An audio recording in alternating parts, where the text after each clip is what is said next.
په دې ځنګل کې یو نه لیدونکی دیوال جوړ شوی و او په هغه کې ګیره شي یو ښکلی او یوازې جینۍ یو داسې ځنګل چېرته چې هر طرف ته صرف خاموشي یو څو ځناور او د بهر ټولې لارې بندې دا جینۍ به په دې ځنګل کې تر کومې ژوندۍ پاتې شي وګورئ دا ښکلې کیسه پوره په دې ویډیو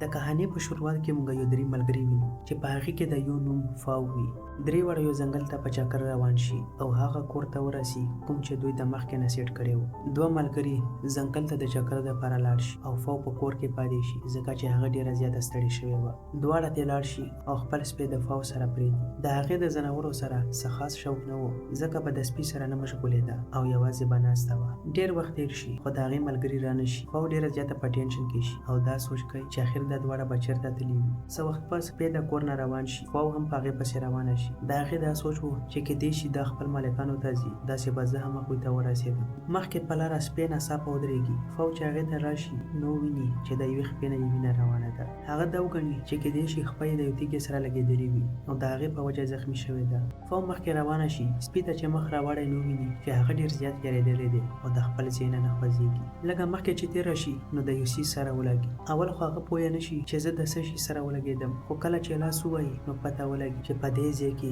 یو نه لیدونکی دیوال جوړ شوی دی یو داسې دیوال چې لیدی نه شي خو ټوله لاره یې بنده کړې وي او یو څیز هم ترې بهر نه شي وی هغې ته پته ولګي چې سپي هم کیدای شي د دغه دیوال سره لګېدلی وي ځکه یې خپه زخمي شوی و فاو هغه لاره پرېږدي او په یو بله لاره روانه شي مخې ته یو کور راشي فاو چې کتلې وکړي چې هلته یو سړی ودرېدلی وي اوبه څښي او د هغه شاته یو ښځه هم ناسته وه فاو چې دا نظاره وویني نو ډېره زیاته خوشحاله شي ځکه چې هغې ته د دې علاقې په باره کې هېڅ علم نه هغه په تیزۍ سره دې خلکو ته ور روانه خو مخې له یو ځل بیا هماغه دیوال راشي د هغې په وجه فاو په خپل ځای ودرېږي هغه سړي ته په زوره زوره آوازونه شروع کړي خو هغوی د فاو غږ نه اورېدو څه وخت انتظار نه پس فاو ته پته ولګي چې دا کس د ډېر وخت نه په یو پوزیشن کې ولاړ دی اخوا دېخوا ټول څیزونه خوځېدل اوبه هم روانې وې خو دا کس بالکل هماغسې ولاړ و فاو ته پته ولګي چې دا دواړه مړه شوي دي دا معلومېدو سره هغه ډېره زیاته ویرېږي په دې سوچ کې شي چې اوس به زما څه کېږي سپی هم د هغې نه په منډه شي او یو بل طرف ته روان شي فاو هم په هغه پسې روانه شي هلته د هغې نظر په یو غوا پرېوځي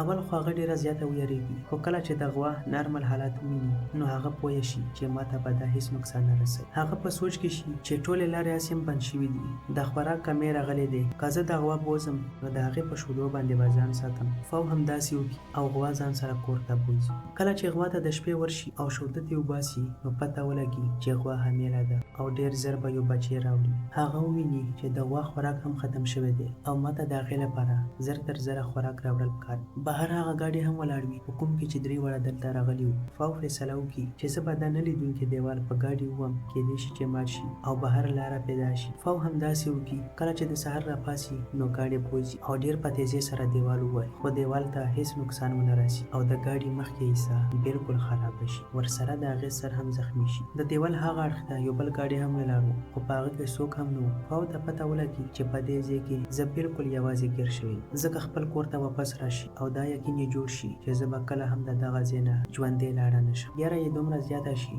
چې د خودکشۍ فیصله وکړي او د ځان وژلو په کوشش کې شي خو هغې ته د خپلې غوا او سپي خیال راشي او په دې سوچ کې شي چې که زه مړه شم نو هغو ته به خوراک څوک راوړي او زما په وجه به هغه هم مړه شي ځکه د خودکشۍ سوچ ختم کړي او په دې ځنګل کې د ژوند تېرولو فیصله وکړي فاو به هره ورځ سحر وختي ځنګل ته تله او د غوا لپاره به یې واښه راوړل د هغې په شودو به یې ځان ساتل او کله کله به یې د سپي لپاره ښکار هم کول په دې محنت کې 3 میاشتې تېرې شي او د ګرمۍ موسم هم په ختمېدو شي فاو ته پته ولګي چې د یخنۍ موسم را روان دی او ما ته د اوسه نه خوراک جمع کول پکار دي د دې لپاره هغه د کور سره پټي جوړ کړي او سبزي وکري د ورځې به چې هر څه هغې لیدل او کول نو په خپله ډایري کې به یې لیکل یو ورځ باران شروع شي هغه په سوچ کې ناسته وي چې مخکې به څه کېږي په دې کې د بهر نه څه اوازونه راشي هغه چې بهر ووځي نو ویني چې هلته یو پیشو ناسته ده او باران لمده کړې ده هغه یې ډېره په مینه راواخلي او دننه یې راوړي فاو سوچ وکړي چې په سبزي غټېدو کې به ډېر وخت لګي ځکه ماته نور څه انتظام پکار دی د هغې سره یو ټوپک هم و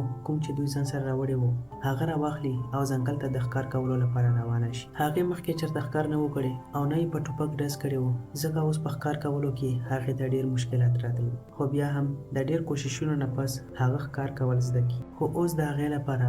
ژوند نور هم سخت شي هره ورځ به یې د غوا لپاره واښه راوړل او د پیشو سپي لپاره به یې ښکار کولو یو ورځ چې کله ښکار ته روانه شي نو په ځنګل کې هغه ګاډي ویني کوم چې هغې مخکې هم لیدلی و خو اوس هغه د خپل ځای نه شاته شوی و دا لیدو سره د هغې په مخ سکون راشي او په دې سوچ کې شي چې ګاډی خو پخپله نه دی شاته شوی دا خامخا د یو انسان کار کیدی شي که زه د هغه سره میلاو شم نو کیدی شي د دغه ځای نه د وتلو څه لاره معلومه شي هغه ټرک ته ور روانه شي خو په دې وخت یو ځل بیا د نه لیدونکي دیوال مخې ته راشي همدې سره یې د دغه ځای نه د وتو امید یو ځل بیا ختم شي بله ورځ هغه ځان سره دوربین هم راوړي او د ټول ځنګل کتل شروع کړي لرې هغې ته یو کوټه په نظر راشي خو په هغې کې څوک هم نه دا د ځنګل یو ښکلی او زړه راښکونکی حصه وه ځکه همدلته کښېني او دا نظره دومره خوند ورکړي چې په همدغه ځای وده شي کله چې د شپې کور ته راشي نو ځان سره ښکار هم راوړي کله چې پیشو ته خوراک وروړي نو وویني چې د هغې نه یو ښکلی بچی پیدا شوی دی د هغې ډېر زیات خوښ شي ځکه یې نوم پرل کېږي د واورو موسم هم رانږدې و ځکه هغه بهر ټول واښه کټ کړي او د غوا لپاره خوراک جمع کړي او ورسره نور هم چې د خوراک څومره سامان و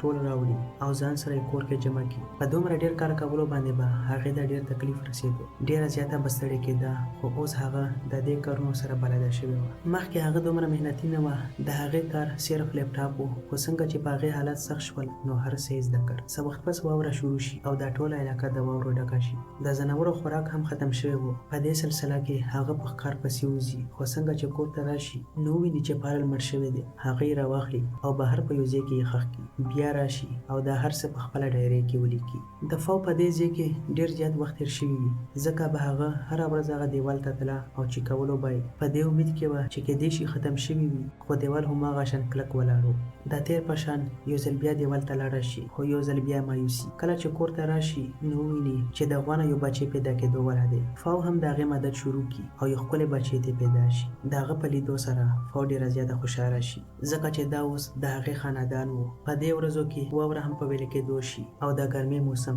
یو ځل بیا رانږدې شي فو فیصله وکړي چې دا ټول ځناور به زه ځان سره هغه کوټې ته بوځم کومه چې هغې په دوربین کې لیدلې وه ټول هغې کوټې ته په چکر روان شي او دا شپه هم په دغه ځای کې د تېرولو فیصله وکړي د شپې چې اسمان ته وګوري نو نظاره ډېره ښکلې وه په اسمان کې میاشت کتل هغې ته ډېر خوند ورکړي سهار هغه یو ځل بیا خپل کور ته راشي او څه چې په هغه ځای کې لیدلي وو ټول په خپله ډایرۍ کې ولیکي اول خو د هغې لپاره په دې ځنګل کې ژوند تېرول اسانه نه و او دا امید یې بالکل نه و چې زه به تر دومره وخته پورې ژوندی پاتې کېږم خو اوس هغې هر څه زده کړي او دا ورته پته وه چې په دې ځنګل کې ژوند څنګه تېرېږي یو څو میاشتې تېرې شي او د یخنۍ موسم یو ځل بیا شروع شي د یخنۍ لپاره ټول انتظام د اول نه وکړي چې بیا وروستو هغوی ته څه تکلیف نه وي یو ورځ هغې ته د کارغه آوازونه راشي بهر چې وځي نو ویني چې په بوټي کې یو سپین رنګ کارغه ناست و هغې ته پته ولګي چې کیدای شي دا کارغه هم د هغه دیوال په وجه دلته ګیر شوی دی او دا هم اوس زما په شان یوازې شوی دی هغې ته پته وه چې یوازیتوب څومره ګران کار دی ځکه هغه کارغه ته خوراک ورکړي او په خپل خاندان کې یې شامل کړي خو په دې ځای کې ډېره زیاته بور شوي وي هغه فیصله وکړي چې یو ځل بیا به هغه کوټې ته ځو په کومه کې چې دوی یوه شپه تېره کړې وه او په کوم ځای کې چې اسمان ډېر ښکلی ښکارېدو خو کله چې هلته لاړه شي نو بیا یې هم ټینشن ختم نه شي ځکه چې فو د دې قیدي زندګۍ نه ډېره زیاته تنګه شوې وه هغې خپلې دنیا ته تلل غوښتل خو د وتلو لپاره هیڅ لاره نه وه یو ورځ چې کله فو د خپل سپي سره بهر ښکار ته روانه شي نو د شاته نه هغه د خپلې غوا آوازونه واوري څنګه چې په منډه هلته لاړه شي نو ویني چې یو کس د هغې غوا وژني بیا هم په دې کس باندې حمله وکړي فو هغه ته په چیغو چیغو ووایي چې داسې مه کوه خو دا کس د هغې خبره ونه مني ځکه فو کوټې ته منډه کړي ټوپک راواخلي او هغه کس ته ور منډه کړي خو څنګه چې هلته ورسي نو ویني چې دې کس غوا او سپی دواړه وژلي دي د خپل خاندان په داسې بې درده مرګ باندې د هغې برداشت ختم شي او په همدغه ځای د دې کس زندګي هم ختم کړي بیا یې راواخلي او د کمر نه لاندې یې ګزار کړي خپله غوا او سپی په یو ځای کې ښخ کړي د هغو په مرګ سره فو ډېره زیاته خفه شي ځکه چې اوس د هغې په زندګۍ کې صرف یو پیشو پاتې شي کوم فصل چې هغې کرلی و نو اوس ټول تیار و فو هغه کټ کړي ځکه چې د یخنۍ موسم شروع کېدو والا و او دغسې د دې یخنۍ لپاره هم هغه خوراک تیار په کومه ډایرۍ کې به چې هغې لیکل کول نو د هغې پیجونه ختم شوي وو نن د هغې سره صرف یو پیج پاتې و په دې آخري پیج باندې هغه ټول خپل دردونه او مشکلات ولیکي بیا ډایري بند کړي بهر راوځي او هغه ځای ته لاړه شي د کوم ځای نه به چې د ځنګل نظاره ښکلې ښکارېده هم په دغه دردناک سین سره دا فلم ختم شي که ویډیو مو خوښه شوې وي نو لایک یې کړئ چینل ضرور سبسکرایب کړئ